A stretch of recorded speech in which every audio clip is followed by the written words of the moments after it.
নমস্কার, খুললাম খুলাতে আপনারা সবাইকে স্বাগত জানাচ্ছি। দর্শকরা, অনুষ্ঠান শুরুর আগে প্রথমে একটা অনুরোধ করছি যে আপনারা যারা অনুষ্ঠানটি দেখছেন বা ভিডিওটি দেখছেন তারা অবশ্যই, যারা ইউটিউবে দেখছেন তারা অবশ্যই সাবস্ক্রাইব করবেন এবং যারা ফেসবুকে দেখছেন তারা অবশ্যই শেয়ার করবেন, কমেন্ট করবেন, কারণ এই ভিডিওর বক্তব্য সবার কাছে পৌঁছুক, এটা আমরা চাইছি। গুড জার্নালিজমকে উৎসাহিত করতে আপনারা এই সাহায্যের হাত বাড়িয়ে দেবেন, এই প্রত্যাশাটুকু রাখছি। বন্ধুরা, দর্শকরা, আমরা গত 3-4 দিন আগে আমি এই খুললাম খুলাতে একটি আলোচনা একটা কথা বলেছিলাম যে বিজেপি সর্বভারতীয় সভাপতি জেপি নাড্ডা বলেছেন আরএসএসের এখন আমাদের কোনো সাহায্য চাই না, বিজেপি একটি সংসদপূর্ণ দল, আরএসএসের সাহায্য ছাড়াই বিজেপি চলতে পারবে।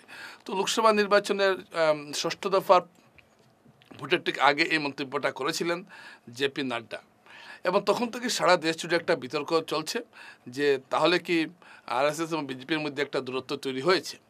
এবং আমি এই আগের যেটা আলোচনা ভিডিওতে আমি বলেছিলাম যে এরকম এই মন্তব্য একটা দূরত্ব তৈরি করতে পারে, কিন্তু এখন একটা প্রশ্ন অনেকের মনেই জাগছে এবং এটা সারা দেশ জুড়েই চর্চাটা চলছে যে আদৌ কি এটা দূরত্ব বাড়ছে এটা মনে করা যায়। একটা কথা আপনাদের বুঝতে হবে দর্শকরা, যে রাষ্ট্রীয় স্বয়ংসেবক সংঘের যে আদর্শ সেটা বাস্তবায়িত করার জন্যই বিজেপির জন্ম হয়েছে। জনসংঘ থেকে বিজেপি, এবং বিজেপি সবসময় আরএসএসের ছত্রছায়ায় প্রতিপালিত একটি সংগঠন, কিন্তু এর অর্থ এটা নয় যে বিজেপি যা কিছু করবে সব কিছুতেই আরএসএসের একটা সায় থাকবে, এমন কোনো কথা নয়। পরামর্শ চাইতে পারে, কিন্তু এমন কথা নয় যে আরএসএসের সব কথা বিজেপিকে মানতে হবে, এমন কোনো কথা নয়। সুতরাং এই দূরত্ব তৈরি হওয়ার বিষয়টা হঠাৎ করে বিজেপি সভাপতি কেন জনসমক্ষে আনলেন, এটা একটা বিরাট প্রশ্ন হয়ে দাঁড়িয়েছে। কিন্তু এখানে কয়েকগুলো কথা বিশ্লেষণ করলে দেখা যাবে যে গত যে দফা নির্বাচনের ঠিক আগের রাতে লখনৌতে আরএসএস নেতাদের সঙ্গে বিজেপি নেতাদের একটা বৈঠক হয়েছে এবং সেই বৈঠকে উত্তরপ্রদেশের মুখ্যমন্ত্রী যোগী আদিত্যনাথও ছিলেন এবং সেই বৈঠকের পর দেখা যাচ্ছে যে অনেকটা দূরত্ব নেই। আসলে রাজনৈতিক পর্যবেক্ষকরা মনে করছেন যতটুকু দেখানো হচ্ছে ততটুকু দূরত্ব নেই, কারণ দূরত্ব থাকার কথাও নয়, কারণ বিজেপি মন্ত্রিসভার সঙ্গে আরএসএসের সম্পর্ক রাখার জন্য আরএসএস থেকে একজন সাধারণ সম্পাদককে নিযুক্তি দেওয়া হয়, যে কাজটা এত বছর রাম মাধব করছিলেন। তো এভাবেই আরএসএসের সঙ্গে বিজেপি একটা সম্পর্ক থাকে, যাতে আরএসএসের যে আদর্শ সেটাকে বাস্তবায়িত কীভাবে বিজেপি করবে, তার রূপরেখা কী হবে, সেই সাধারণ সম্পাদকের সঙ্গে বৈঠক করার পর নির্ধারিত হয়। তাই জেপি নাড্ডার এই মন্তব্যে অনেকে চমকে উঠলো। আসলে কিন্তু এটা তেমন কোনো ঘটনা নয় বলেই অনেক রাজনৈতিক বিশেষজ্ঞরা মনে করছেন, কারণ যদি হতো তাহলে এর প্রতিক্রিয়া হিসেবে আরএসএসের কাছ থেকে কিছুটা জবাব আসতো, কোনো জবাব আসেনি। এটা ঘটনা যে কোনো একটা বিষয়ে হয়তো একটা মতবিরোধ হয়েছে, কারণ প্রধানমন্ত্রী নরেন্দ্র মোদী নাগপুরে যাওয়ার পর আরএসএস প্রধানের সাক্ষাৎ পাননি, এটা একটা ঘটনা, এবং এই ঘটনার পরে কিন্তু প্রচারটা বেশি হয়েছে। তারপর নাড্ডার এই বিবৃতি।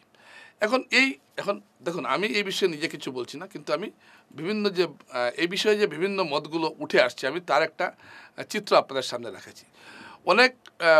রাজধানীর অনেক বিশিষ্ট সাংবাদিক মনে করছেন যে হয়তো আগামীতে একটা ফলাফল যদি কোনো কারণে যদি বিজেপির পক্ষে না আসে, তাহলে তার দুষ্ট যাতে আরএসএসের উপর না বর্তায় সেটার জন্য এটা করা হয়েছে।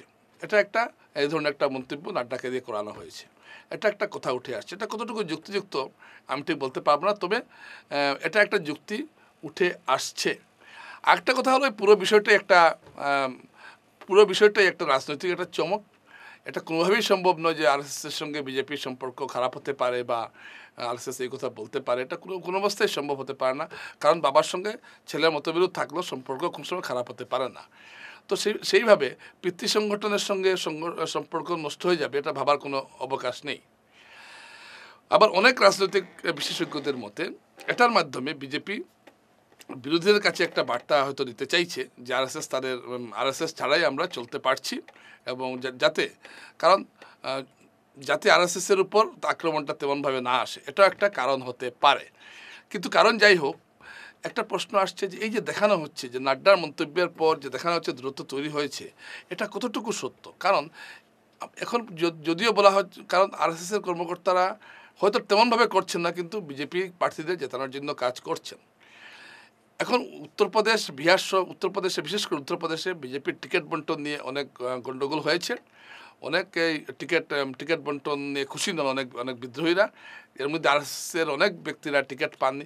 এইসব নিয়ে ছোটোখাটো কিছু সংঘাত থাকলেও সামগ্রিকভাবে রাষ্ট্রীয় স্বয়ংসেবক সংঘের সঙ্গে বিজেপির সম্পর্ক খারাপ হতে পারে না। যেটা হচ্ছে যেটা দেখানো হচ্ছে সেটা একটা লোক দেখানো ব্যাপার বলে অন্ততপক্ষে আমার মনে হচ্ছে। কারণ রাষ্ট্রীয় স্বয়ংসেবক সংঘের যে আদর্শগুলো ছিল, যেমন রাম মন্দির স্থাপন, 370 ধারা বাতিল এবং আগামীতে যে ধারাগুলো আসছে, যেমন সেগুলো বাস্তবায়িত করেছে বিজেপি এই সরকার। এবং অমিত শাহ গত পরশুদিন উত্তরপ্রদেশের জনসভায় বলেছেন যে বিজেপি ক্ষমতায় এলে ইউনিফর্ম সিভিল কোড বা অভিন্ন দেওয়ানি আইন বাস্তবায়িত করবে এবং এক দেশ এক নির্বাচন এই নীতি বাস্তবায়িত করবে। এই দুটো প্রতিশ্রুতির মধ্যে একটা কিন্তু আরএসএসের একটা লক্ষ্য বা একটা এজেন্ডা, যে সারা দেশে একই আইন চালু হবে, ফৌজদারি আইন, অভিন্ন দেওয়ানি বিধি দেওয়ানি আইনটা একই হবে, অর্থাৎ বিয়ে থেকে শুরু করে যাবতীয় যে ব্যক্তিগত আইন সবগুলো একই ছাঁচে একটা আইন রচনা করা হবে, যেটা বিজেপির দীর্ঘদিনের দাবি। এবং সেটা যখন অমিত শাহ নিজে বলেছেন বাস্তবায়িত করবেন, সেই ক্ষেত্রে বিজেপির সঙ্গে আরএসএসের পার্থক্য জায়গাটা কোন জায়গায় এলো? কোনো জায়গায় আসছে না। অর্থাৎ একটা আরএসএস যখন দেখছে যে তাদের আদর্শকে বাস্তবায়িত করছেন প্রধানমন্ত্রী নরেন্দ্র মোদী বা স্বরাষ্ট্রমন্ত্রী অমিত শাহ, তাহলে আরএসএসের সঙ্গে এই সংঘাতের বা দূরত্বের বিষয়টা কেন আসতেই পারে না। তাহলে আবার একটা প্রশ্ন, তাহলে নাড্ডা কেন এই কথা বললেন? এটাই হলো একটা রহস্যজনক ব্যাপার, যে নাড্ডা হঠাৎ করে মন্তব্যটা কেন করলেন? নাড্ডা তো নিশ্চয়ই নরেন্দ্র মোদীর অনুমতি না নিয়ে এই ধরনের একটা মন্তব্য করতে পারেন না, কিন্তু তিনি করেছেন। কিন্তু করার পরও দেখা যাচ্ছে যে বিজেপির যে ঘোষিত নীতি এবং যে এখন যে নির্বাচনী যে প্রতিশ্রুতিগুলো সর্বশেষ দেওয়া হয়েছে, যেমন অভিন্ন দেওয়ানি আইন, এটা কিন্তু আরএসএসের এজেন্ডা। সুতরাং এই যে একটা নাড্ডারি মন্তব্য নিয়ে এমন ভাবার কাজ নেই যে আরএসএসের সঙ্গে বিজেপির সম্পর্ক শেষ হয়ে গেছে, এমন ভাবার কোনো কারণ নেই। এটা হলো ঘটনা। এবং আমি ব্যক্তিগতভাবে আরএসএসের কিছু তার সঙ্গে আমার কথা হয়েছে এবং তারা এটা বলছেন যে এটা এমন কোনো ব্যাপার নয়, কোনো হয়তো রাজনৈতিক কারণে নাড্ডা এই কথা বলেছেন। কোন প্রেক্ষাপটে এই কথা বলেছেন সেটা কিন্তু এখনও পরিষ্কার নয়।